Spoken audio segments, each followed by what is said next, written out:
Imaginez, vous rentrez dans un resto et vous dites bonjour, en fait je voudrais manger ici mais je paierai pas. Par contre si c'est bon, je vais en parler à mes potes. Ils viendront manger chez vous. Ça vaut le coup, non? Bref, vous avez compris, on va parler de travail gratuit, mais ça, ce sera juste après l'intro.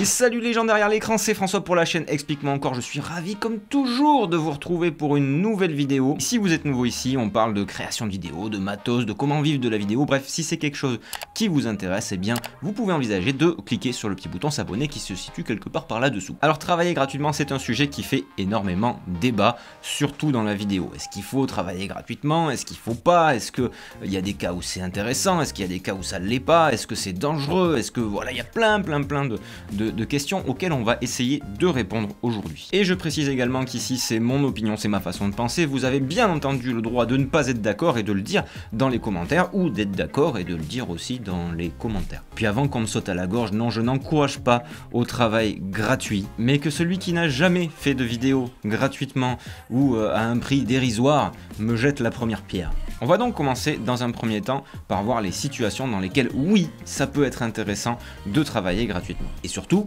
pour quelles raisons? La première, elle est évidente. Si vous vous lancez, si vous êtes débutant, par définition, vous n'avez pas grand chose à montrer. Et si votre client ne peut pas voir ce que vous faites, ça va être compliqué de vendre quoi que ce soit. Pour reprendre l'analogie du restaurant, c'est un petit peu si vous alliez dans un restaurant où il n'y a pas de carte.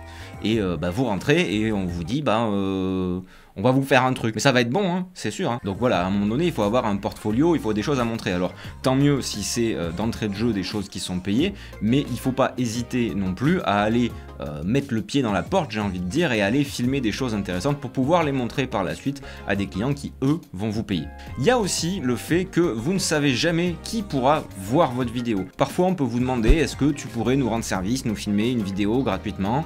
Et ça peut éventuellement déboucher sur des choses intéressantes. Imaginons que vous filmiez, je sais pas moi, une salle de gym par exemple, et puis que y a le propriétaire d'une autre salle de gym qui tombe sur la vidéo, qui la voit, qui trouve ça cool, il va vous contacter, et là, à ce moment-là, vous pourrez dire, ok, je peux vous faire cette vidéo, ça va coûter tant. Et même des fois, ça peut aller encore plus loin si vous mettez bien tout ça sur les réseaux sociaux, si vous êtes présent, si vous faites en sorte qu'on puisse voir votre travail. Et là, le travail gratuit peut se transformer en investissement qui va vous rapporter et qui va vous permettre de trouver des clients. Il y a aussi une autre raison qui peut pousser à travailler gratuitement et qui vaut le coup, c'est tout simplement parce que ce que vous allez filmer vous fait plaisir. Et ça, c'est quelque chose que moi, j'essaie de garder toujours, des vidéos plaisir comme ça, gratuites, parce qu'il y a un projet qui me plaît, parce que je suis libre de faire ce que je veux dessus, j'ai pas de contraintes puisque je suis pas payé, et je peux m'exprimer. Et franchement, c'est quelque chose qu'il faut pas négliger, parce qu'on a tendance, au bout d'un moment, quand on a des clients, à toujours faire ce que veut le client. Et au final, ce qu'on veut nous, ça passe un petit peu à la trappe.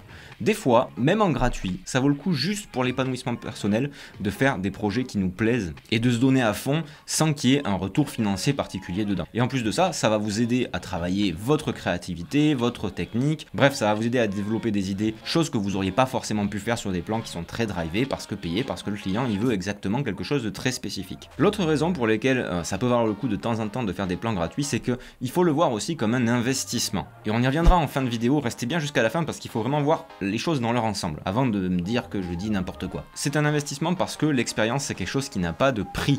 Plus vous faites de vidéos, techniquement plus vous devenez bon, ou du moins plus vous maîtrisez votre sujet, vous maîtrisez votre matériel. Donc le fait de faire des plans de temps en temps gratuits, s'il n'y a pas de plan payé, le fait de s'occuper à tourner de toute façon, même si vous n'êtes pas rémunéré pour, c'est un investissement pour la suite. Vous investissez sur vous-même en fait, et aussi sur la capacité que vous avez à montrer votre travail et à faire de belles vidéos. Mais il faut quand même faire très attention avec le travail gratuit parce que ça peut avoir des pendants très négatifs et c'est ce qu'on va voir maintenant. Le premier point négatif en ce qui concerne le travail gratuit, c'est en termes de crédibilité.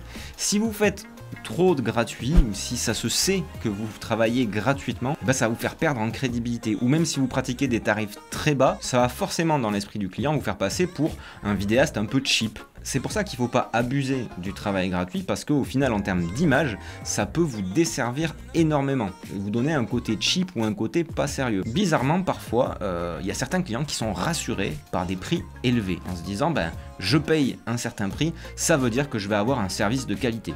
C'est pas toujours vrai, mais dans la tête des gens, ce qui est gratuit ou pas cher n'est pas forcément de bonne qualité. Donc faites très attention à ça. L'autre point, bien entendu, c'est la viabilité. On peut pas vivre sur des vidéos gratuites. Au bout d'un moment, même si c'est un job à temps partiel, même si vous faites ça sur votre temps libre, le temps que vous allez y passer, la passion, tout ça c'est bien, mais à un moment donné, ça demande tellement d'investissement et tellement de travail de faire de bonnes vidéos que vous allez vous dire, est-ce que voilà, mon épanouissement, est-ce que ça suffit à mon bonheur et est-ce que je vais pouvoir manger à la fin du mois aussi? Je le dis souvent, il ne faut pas être hypocrite, hein. Il faut de l'argent pour vivre, c'est obligatoire. Si on pouvait faire ça serait génial, mais c'est pas le cas. Donc en termes de viabilité, faire trop de plans gratuits, ça vaut pas forcément le coup. Quand vous démarrez, en faire quelques-uns, ok, mais il faut vite passer à du payant. Il faut quand même vite commencer à vous faire rémunérer et si possible à vous faire bien rémunérer. L'autre problème qui va vite se poser également, c'est un problème éthique.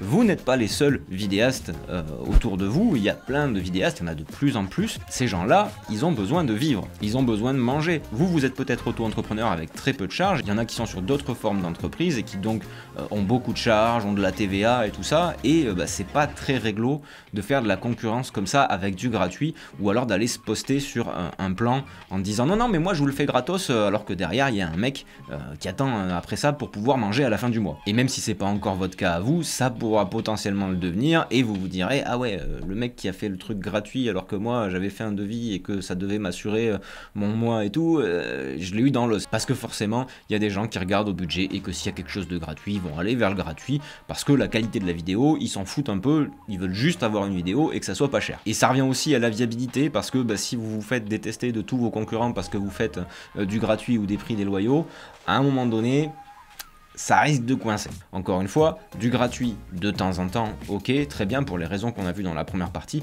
mais faut pas en abuser non plus. Et la dernière question à vous poser par rapport à ce travail gratuit, c'est aussi qui va y gagner et qui a quoi à gagner. Je m'explique. Si la seule personne qui y gagne quelque chose, c'est la personne pour laquelle vous faites la vidéo, ça vaut pas le coup de faire un plan gratuit.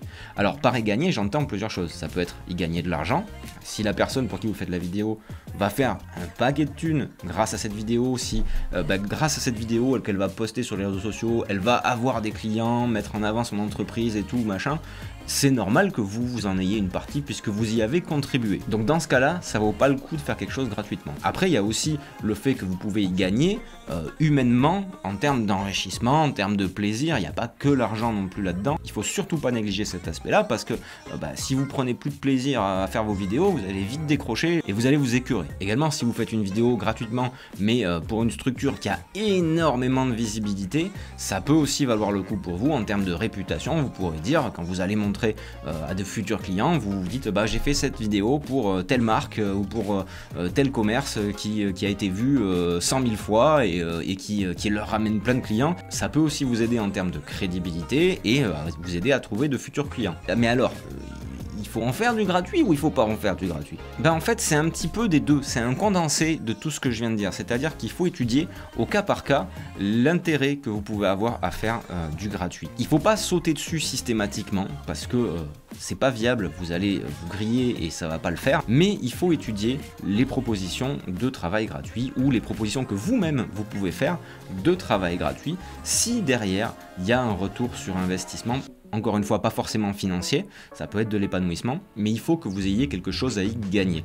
Tout travail mérite salaire, ça peut être un salaire en euros, ça peut être un salaire en autre chose, bien que je vous rémunère en visibilité à un moment donné, voilà, comme je le dis souvent, quand je vais faire mes courses, j'ai essayé de payer en visibilité, ils prennent pas, les euros, il n'y a que ça qui passe à la caisse, bizarrement. Je sais pas, la visibilité, c'est pas encore une monnaie qui a cours dans les supermarchés. Mais il faut pas non plus systématiquement se dire non, c'est pas payé, je fais pas. Alors bien entendu, tout ça, c'est surtout valable quand on débute, mais je pense que c'est aussi valable quand on est un petit peu installé. Comme je vous disais tout à l'heure, moi, ça m'arrive de le faire parce que ça me fait plaisir. C'est moi la principale raison pour laquelle je fais des plans gratuits, c'est parce que ça va me faire plaisir, parce que je vais m'éclater, parce qu'on va me laisser carte blanche à faire ce que j'ai envie et que je vais pouvoir exprimer ma créativité. Donc ne pas se dire que c'est réservé aux débutants, faut juste pas en abuser, il faut juste le faire de façon réfléchie, au cas par cas, en analysant bien tous les tenants et les aboutissants